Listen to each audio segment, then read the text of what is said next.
Okay, hello everyone. So, sorry that we're going to be doing this recorded lecture and we're going to be doing a bit more here soon, actually, as I will have my surgery here soon. But hopefully it's not too bad. Please do feel free to watch at 1.5 speed or double speed, whatever is good enough for you. Just, of course, make sure to take notes and pay attention. Some of these lectures will have essentially the in-class writing assignments that you will just need to email me to get credit for. But this lecture will just be, it's only about 50 slides. It's on the Northern Renaissance. So this will be the last bit of the Renaissance we cover before we get to Baroque art, which we will be covering most of that through recorded lectures while I'll be gone. But okay. So Northern Renaissance is kind of straightforward. It's Renaissance ideals and everything, but in the north. So in Germany, Netherlands, Flanders, which is like Belgium and everything like that. So, and a good theme for that would be Reformation. So we are gonna have that iconoclasm I've already mentioned before a little bit in class, and we will destroy some religious images, but there is still going to be a lot of northern symbolism, and we will still see some Christian art. There are still Catholics in the north, and there are people that, even if they're Protestant, still like the Christian imagery. So it kind of just depends on the different sect. But yeah. And I will apologize in advance. This microphone that I am using is sometimes a bit finicky, and it might make like these, I don't know, like clicking sounds in the back. Hopefully it won't do it, or if it does do it, it's not too annoying. But yeah. Okay. So first we're gonna look at Matthias Grunewald, his Saint Sebastian, the Crucifixion, Saint Anthony, Abbot, Predella, Lamentation. So this is the, you can generally just say it's the Eisenheim altarpiece. So this is in Germany before the Protestant Reformation, actually. We do get, essentially, this, some of the stuff will be before Protestant Reformation, some will be after, but this is before, just a few years before. And this is an altarpiece, so that's why we get so many different scenes. It will open up to see other stuff. We will look at the next slide. But the Protestant Reformation kind of takes hold in the 1520s for the most part. But this itself was for a monastery church, so a church at a monastery, and a hospital. There was a hospital at the monastery. So we get themes of disease and healing. So they're supposed to relate to the patients that would be here. So the main illness, the most common illness at the hospital, was something called St. Anthony's fire. It was caused by a fungus that grew on rye. Rye was often used to make their bread, so rye bread. So often, it was pretty common to find, just because if you ate bread, there was a good chance you could get it. But it caused convulsions and gangrene, often led to amputations. Yeah. And it's actually, we got this movable, like these parts of the predella down here. If it's moved, it looks like the legs of Christ are amputated. So, also one of Christ's arms over in this top half. So, kind of relatable for probably a lot of the patients that would be here. We definitely get also some blackening of feet. You can see it in Christ here on the cross, but it's kind of grotesque. And this is the view. This would be the view during the week. We get Saint Sebastian on the left. So we know who Saint Sebastian is, right? But one of his purposes one of his roles as a saint is he protects against the plague. The guy on the right, his name is Saint Anthony Abbot. He is generally identified with the idea of a miraculous cure. He's seen as a healer. But of course, we have the crucifixion in the center. It's kind of on this heroic scale. We get Mary and John on the left, and then Mary Magdalene is the one on her knees, and then John the Baptist on the right. And the text says, he must increase and I must decrease. So we already know John the Baptist was not there, he was dead, but you know. But we get this kind of expressive, more than naturalistic. The scale of Christ, he's quite big.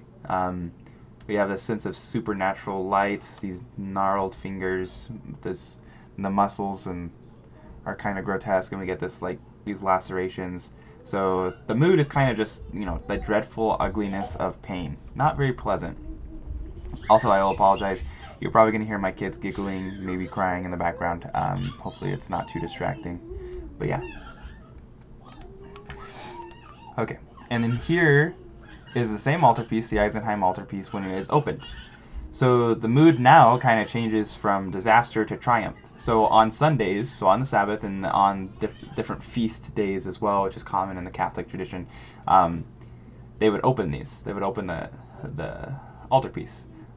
So the outer wings would open. We get the Annunciation, the angel concert for Madonna and Child. We get the Resurrection. It's a bit more jubilant. It's about salvation. And we get stuff like these music. We get herbs that are laying around. We get baths like here in the center, bottom center, and stuff. And just light. And these are all types of therapies that were used for sufferers. Light therapy, we give them baths, use herbs, and we play music for them. So these are all things that they would be acquainted with to like help with their comfort or perhaps healing as well. And those were the common things that they would especially use for St. Anthony's Fire. But it kind of is supposed to be about hope to the sick and consolation to the dying, essentially. But very rich color, pretty iridescent. But you can kind of see it. Much nicer than the other when it's closed, when the altarpiece is closed. But here's the... This gives you an idea of how they're kind of depicting Christ on the right side of the resurrection. His countenance was like lightning and his raiment white as snow. See, the raiment down here, it's falling, it's white as snow. Countenance like lightning. So this is a bit different than how we often see Christ depicted, but he's a very graceful figure. He's showing his wounds. They're very noticeable. But there's this brilliant light. Contrasted from the figure that we saw on the cross, this is quite different. Kind of this more Italian ideal figure, but he is rather weightless. The perspective is also a bit different. It's supposed to be like the tomb. So we learned this from the Italian Renaissance, but it's not really tied to the Italian Renaissance so much. We do get this weird perspective with the soldiers falling over and whatnot. But he burst out of the tomb, this little like coffin essentially, right there. So definitely a bit different, but very, very glorious. Focusing more on that. There's my son. Yeah, so the Protestant Reformation starts in 1517 with Martin Luther. It doesn't really take hold till the 1520s so much, but we do get iconoclasm. So we get the destruction of religious images, which is unfortunate, but the places we see it mostly with Protestant Reformation is in Northern Europe. So like Germany, England, the Netherlands. And some of the things that Martin Luther had against the Catholic Church were, the big ones were like selling of indulgences. So really that, you pay to go to heaven or spend less time in purgatory. But also he didn't like the idea of veneration of Mary and different saints, where they like pray to Mary and stuff like that. And he thought that was completely wrong. We can recognize these kind of genealogy of faith, right, through people like Mary and these other saints and whatnot, but you shouldn't be praying to them and venerating them or essentially worshiping them. And so that was one of his big hiccups as well with the Catholic Church. And so we get with the Protestants, the Bible becomes the authority, not the Pope. The Bible becomes more widely available because of the printing press and different translations. Throughout the Middle Ages, the Catholics constantly kill the people that translate the Bible into their own vernacular and stuff. But with the printing press and stuff, it's a lot harder for them to stop that. We are trying to just look at the Bible more so. That's the Protestant idea, and we're asserting the idea of grace over works, which is perhaps a bit backwards. So that's something Protestants are a bit weird on, and that's something you've probably heard in the United States. Just say you accept Jesus and you're saved by grace. You don't have to do anything else. But that's kind of a Protestant notion, and we do see some effects on the artist. So we get the iconoclasm, of course, which is the destruction of religious images. Religious images become kind of discouraged, especially sculpture, because it's seen as like more easily idolatrous.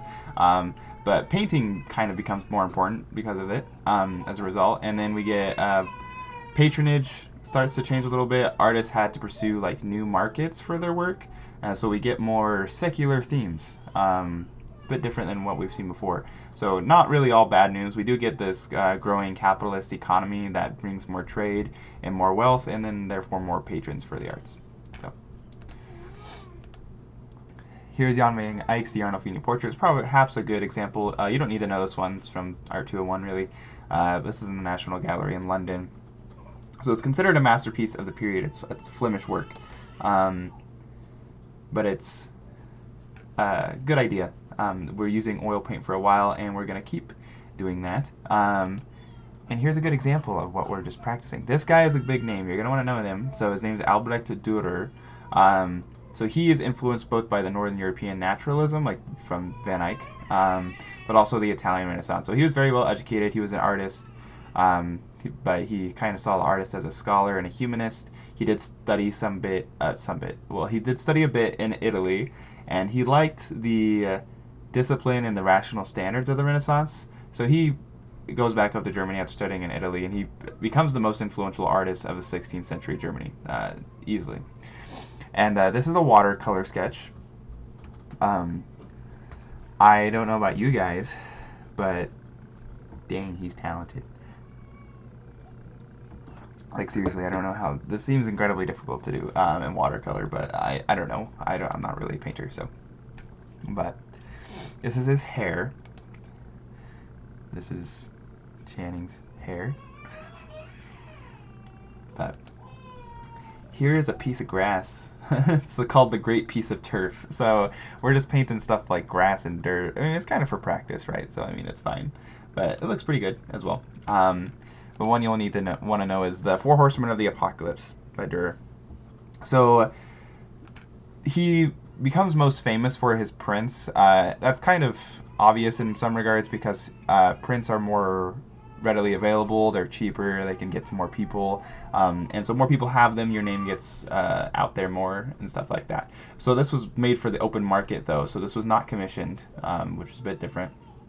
But he had to invest in his own materials and his unpaid time, but they did sell pretty widely, so it worked out. But we get depictions from the Book of Revelation. So there was actually a belief at the time that Christ was going to come again in the year 1500 for some reason. I'm not exactly sure why, but so he's kind of playing on their fears of that. And so this is 1498, just 2 years before that. So he's kind of profiting off that. But we get death in the front, famine, war, and pestilence with the bow in the back. So death tramples a bishop beneath him, like a good Catholic bishop, and then famine swings the scales, war has a sword, pestilence drawing the bow. But this is a woodcut print, so it's kind of like engraving because of the hatching, but he kind of transforms the technique of woodcuts all over Europe. He's very well known for his woodcuts. But he's also very well known for his self-portraits. So Rembrandt will be very well known for his self-portraits, and we've seen some artists like Sofinispa Anguissola who likes to do this and stuff. But he does lots of self-portraits. This one is when he was 13, and this is the first one we know of his, at least. But he's pretty good, and got his nice long fingers over here in his hand. But here is another one of his self-portraits. There's his signature. He changes the signature up a little bit. But there he is. There's his hand. It's kind of a sketch more so. And there's a pillow for practice. So we got a nice, I don't know, is that like a fluffy? It's like kind of a clumpy pillow. But yeah, he's pretty good, I think. Here's another one of his self-portraits. He's got his hands up in front, but they're gloved. We got the landscape in the back. So kind of typical, kind of early Renaissance, and kind of looks like it. But this is the one you want to know. So this is 1500. This is the Thorn Oakenshield self-portrait, as I like to call it. So he's 28 when he does this one. The mood is kind of serious. It is supposed to also go for the idea of pious.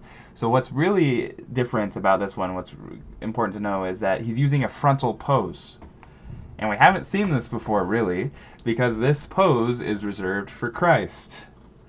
It's pretty much been used exclusively for Christ, and then Durer himself is using it for himself. But it's supposed to be like a powerful, idealized pose, and we do get a lot of texture detail, as typical in the northern tradition, with his hair and his like the fur on his robe or whatever he's wearing. But yeah, very heavy on the detail. I'll throw an oaken shield over here, and yeah. So this is also supposed to be the year of coming of Christ. Maybe it's him. Maybe emphasizing the status of the artist. But yeah, there is a writing topic I have for you guys based off this portrait. You can pause the video for it once I give you the prompt, but I'm pretty much just going to continue on. Just make sure to email me the writing prompt so you can get credit for it. I found, and the reason I don't prefer doing recorded lectures is I found most students don't watch them. And then there's always a chance when, even if you do watch them, you're not paying the most attention, you can get more easily distracted, and you might miss the writing prompt, which could hurt your grade. But the writing topic is, what is the purpose of self-portraits? So why would an artist like Durer paint so many self-portraits? Just a thought. When you hear your thoughts, doesn't need to be too long. Just take a minute or two, really. Type it out. But what is the purpose of self-portraits? Okay, here's what a student did. Okay, there's the four apostles. So Durer himself was a follower of Martin Luther. This is in 1523-26, so just a few years after Martin Luther. Posted his theses. So this was not commissioned, but it was presented to the city of Nuremberg, which was a Lutheran city. So we get different cities that, we get kind of like in Italy and all this time, where it's got kind of city-states, so they're kind of autonomous in many regards. But this is kind of a visual statement of his beliefs. So the figures we have here, the two on the left are probably more recognizable. We get John and Peter. We got Peter holding the keys, and then we have John, the beardless, John the beloved. But we also, on the right, we have Mark and Paul. So in Martin Luther's favorite authors of scriptures were actually John and Paul. Paul wrote a huge chunk of the Bible with the epistles, and then John writes the book of John, but he also writes Revelations.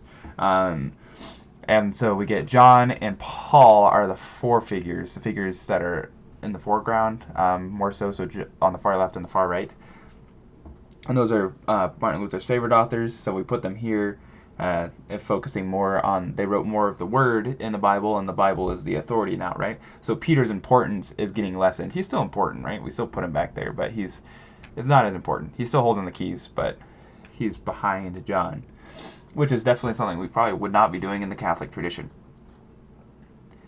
But the quotations below their feet are just from their writings in Luther's German translation.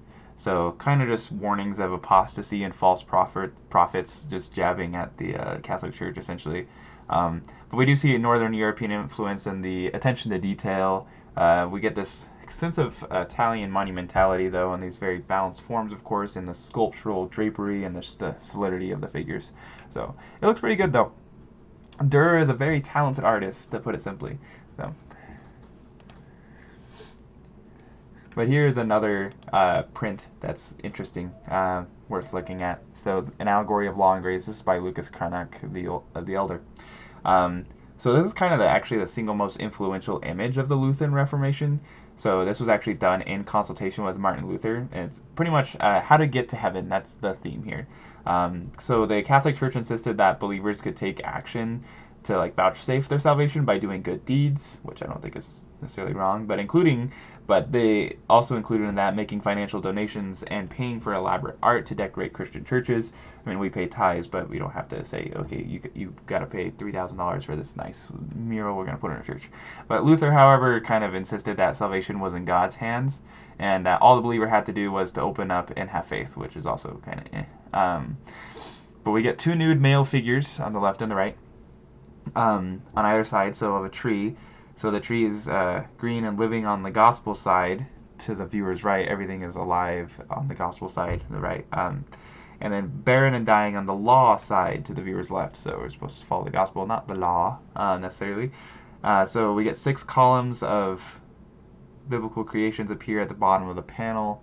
You don't really see it, but so on the right, on the gospel side of the image, John the Baptist directs a naked man to both Christ on the cross in front of the tomb and to the risen Christ who appears on top of the tomb. So the risen Christ kind of stands there triumphant over the empty tomb, acting out the miracle of the resurrection. And this nude figure is not really vainly hoping to follow the law or to present a tally of his good deeds on the judgment day, so he's just standing passively, stripped down to his soul, submitting to God's mercy. That's the idea. And that's what you're supposed to do. That's what the idea with Protestantism or Lutheranism is. And then on the left, we get the foreground is a skeleton and a demon. They force a frightened naked man into hell. So as a group of prophets, including Moses here next to the tree, point to the tablets of the law. So the motifs on the left side of the composition are kind of meant to exemplify the idea that law alone, without gospel, can never get you to heaven. So kind of right, kind of wrong. But God judges and God shows mercy. But a bit interesting. But this is kind of Lutheranism is at a whole, in it, and this is a very influential thing. So, okay. So this is another artist, Hans Holbein the Younger. Portrait of Sir Thomas More. I hope someone knows who Sir Thomas More is, but if you don't, that's okay. Sir Thomas More he was advisor to England, the King of England, and he is a very important writer. He wrote Utopia. The book Utopia was written by Thomas More. He was a lawyer. He is the patron saint for lawyers. He's a very important figure. And he's alive during this time, during like the Renaissance. So. But Hans Holbein himself he was a son of an artist. He was born in Germany, but he kind of had to leave to Switzerland. So he went to Switzerland just kind of to escape the climate of iconoclasm. And he was friends with a guy named Erasmus, who's a pretty famous humanist philosopher, and he sent a recommendation to Thomas More, who was the royal advisor in England, and that's how they met. But he also was saying here in Basel, the city in Switzerland, said the arts are out in the cold. They're kind of being neglected. So there's a personal opinion, I guess. But there's this portrait. You don't really need to know this one too much. This one's important to know, though. So this is still Hans Holbein the Younger. Jean de Dinteville and Georges de Selve, or the Ambassadors. You can just call it the Ambassadors. That's what everyone calls it. So this painting's interesting. It's pretty famous, relatively. Excuse me. But these guys are two humanists. We get a lot of meticulous detail and interest in the symbolism, which is, again, kind of a Northern European thing. We also get this weird perspective. We do get this sense of stability and balance, which is that Italian influence. We get a lot of like academic stuff here that demonstrates their interest and whatnot. And then we do have a crucifix in the very top left corner, so we're showing some faith. These guys are French ambassadors, so they're Catholic, right? But we're in the north, so we're not really going to do so much of this imagery. We're going to hide it here. And we do have the anamorphic perspective here. That's a good term to know. Anamorphic image of this skull here, if you can see it.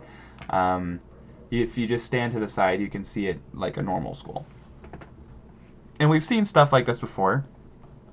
Usually it's not so outright, just in the middle of our painting like this, as a memento mori, but it's there, kind of dominating. But you gotta kind of stand like this, so yeah.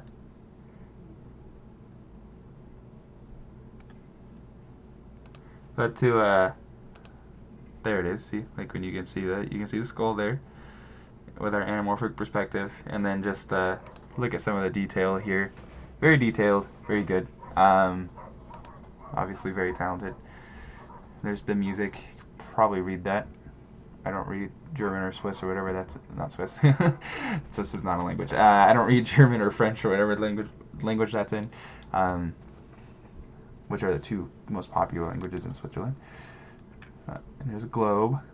Not sure what part that is supposed to be. It looks kind of weird, but yeah.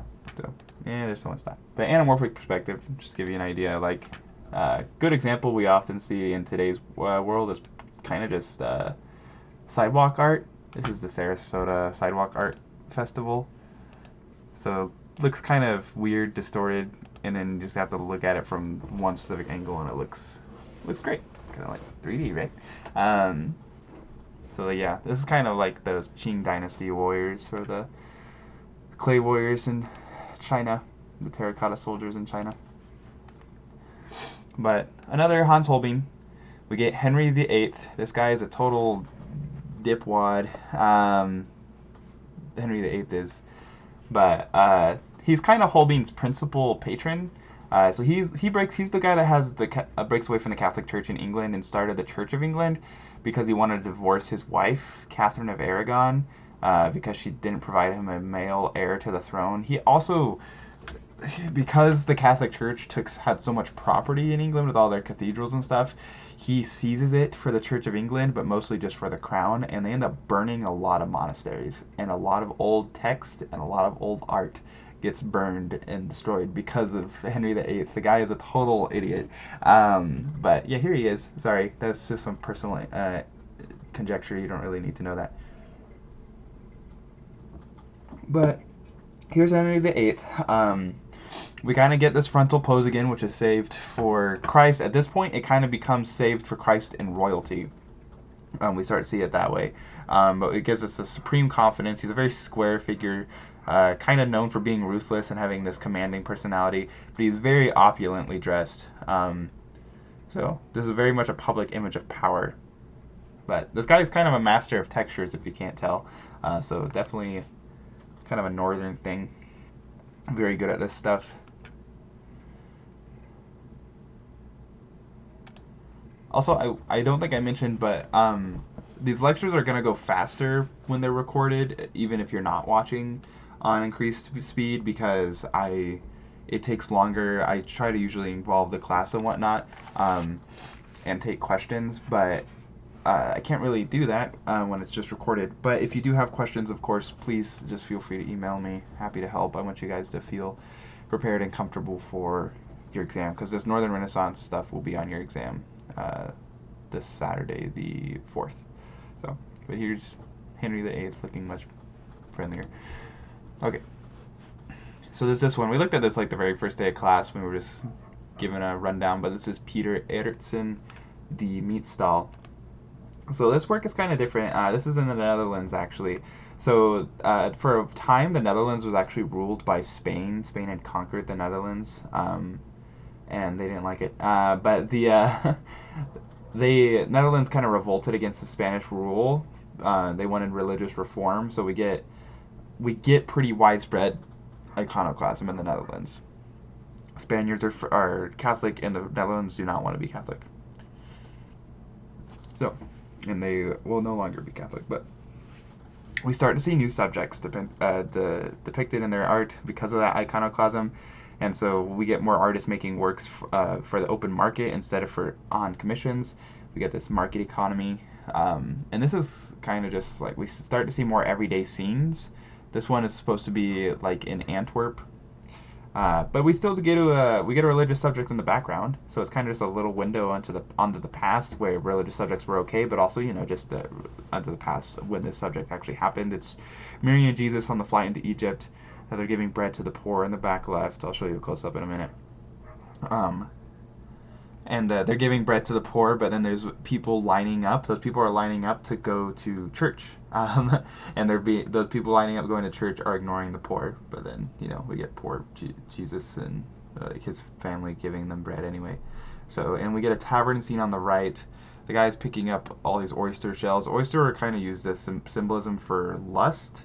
I'm not exactly sure why, but that is the case. And then we get more symbolism, which we like in the north. These pretzels on the top left. We get those were eaten at Lent. And they're kind of supposed to be representative of prayer, like the folded arms. We do get these fishes right here. They're crossed. So like as a cross, just represent Christianity.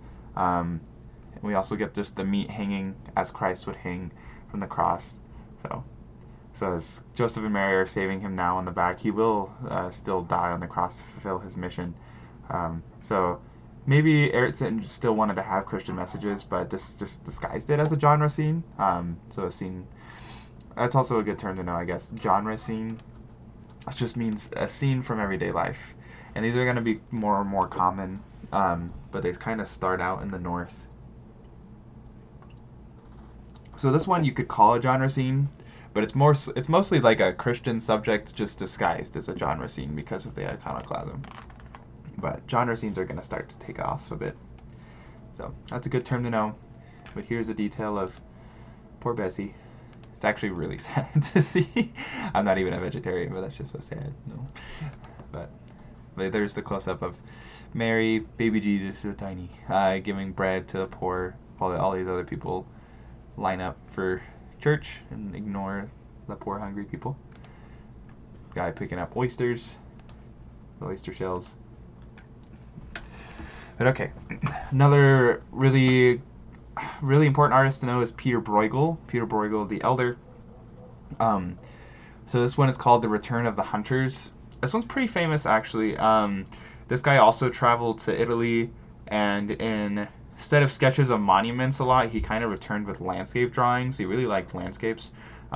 He did like to explore landscapes and peasant life. He really likes folk customs, just daily life of typical people. If he was not a peasant himself, of course, he's a painter, so generally they are not at this point. He likes to depict a lot of moral allegories, and he often does. You can look at more of his paintings. We're going to only look at like one more after this one of his, but he was very highly educated, and his main clientele were just wealthy merchants and humanists. So yeah, and he liked to depict different months of the year, but this is kind of just landscape is the subject, and he draws us into deep space, especially with these trees that go diagonally down and even continue quite far off in the distance here, and these mountains frame it. But we get people like ice skating and stuff during the winter activities, so people seem to be pretty content, despite it being super cold, and these hunters are coming back from the hunt with all these dogs and whatnot at the front, and it doesn't seem like they really got anything, so that's not good.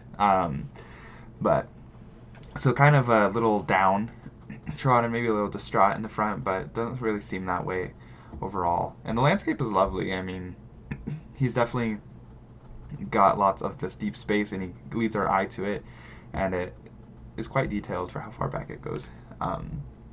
We get a lot of diagonal lines, so, and just those elements of design, the repetition of shapes, and we get this but we have this contrast with this these blue, grays, and green that work pretty well for the just overall mood of the painting.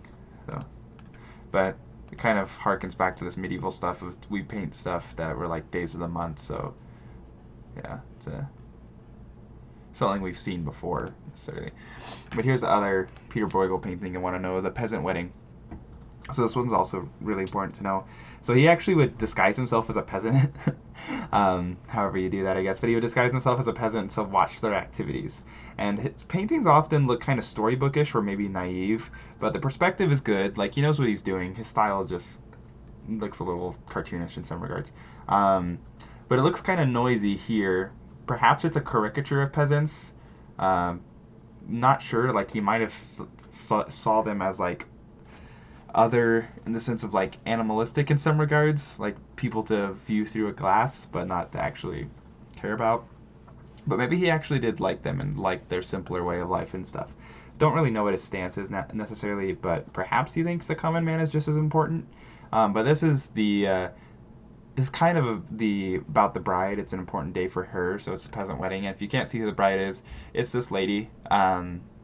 Behind the green tapestry, she's wearing green. So if you remember, in the north for a while, green was the color of weddings. It's what the fertility and stuff like that. And so she's wearing green, and she's got this little I don't know what this is actually, but above her. So she's the bride. She's kind of the center of attention, although she's not really the center of attention of this painting. Just the whole commotion is. We get this kid with this over big hat, like overly big hat, licking the plates clean, and we have these plates getting delivered around. People are grabbing them. He's passing them down. This guy on the far right is wealthier, obviously wealthier. I'm pretty sure he's just the landlord that was invited. But this is kind of like after the harvest. We have all the hay and whatnot stacked up here. But this is also still like probably the bigger place for people to meet in for such a gathering. But it's kind of a jolly old time. We're enjoying it. Still have our kind of, again, storybookish style, but definitely a lot going on. And he likes this perspective, kind of uncentered, kind of like that Tintoretto perspective. Kind of makes it automatically feel more expressive, less focused on the stability and whatnot. But yeah, so but Peter Bruegel, really good at what he does. So it's an important one to know. Okay, so we're gonna do a little bit of unknown practice. Of course, just do your best. But we're only going to look at 4, so that's pretty much all the artists we looked at. But Peter Erikson, Albrecht Dürer, Hans Holbein the younger, and then Peter Bruegel the elder. Okay, you ready? This one?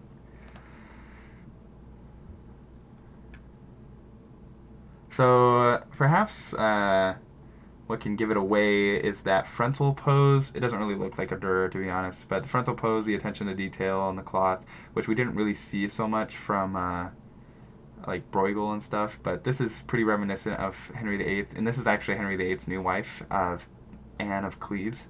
So yeah, this is like the matching portrait essentially. But this is Hans Holbein the younger. This one, who's the guy that did these prints? I'll tell you, it was Dürer. So, and you can see it down here, A.D. Albrecht Dürer, 1513. This is the Night, Death, and the Devil. I think there's a print of this one in one of the Taylor rooms. This one, kind of similar to the one we looked at from him. So it's Peter Erikson, so another market scene. So we got all the, not meat this time, but all these veggies up front, and then other stuff happening in the background. We get this lady kind of looking at us, but. And then we get this one. So only one left, and it's kind of similar. It's got this kind of like storybookish style, but this is Peter Bruegel the elder. So it's the harvesters. This guy's zonked out, and these guys are taking a break with having some chow, and everyone's just doing their peasant life. But this was actually part of a series, so there were 6 panels. Part of that religious stuff. So the Return of the Hunters is part of it, but. And then they're all in the Met in New York City, actually. Alright, here's some owls.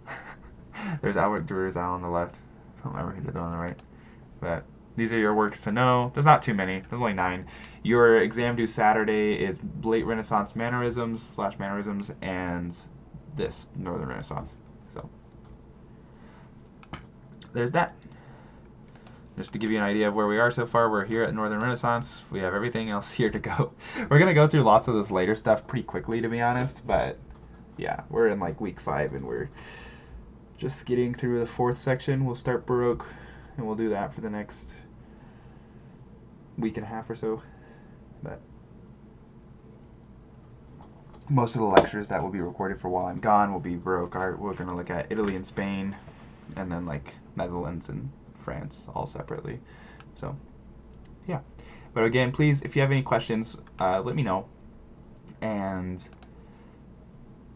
yeah, hopefully this isn't too bad.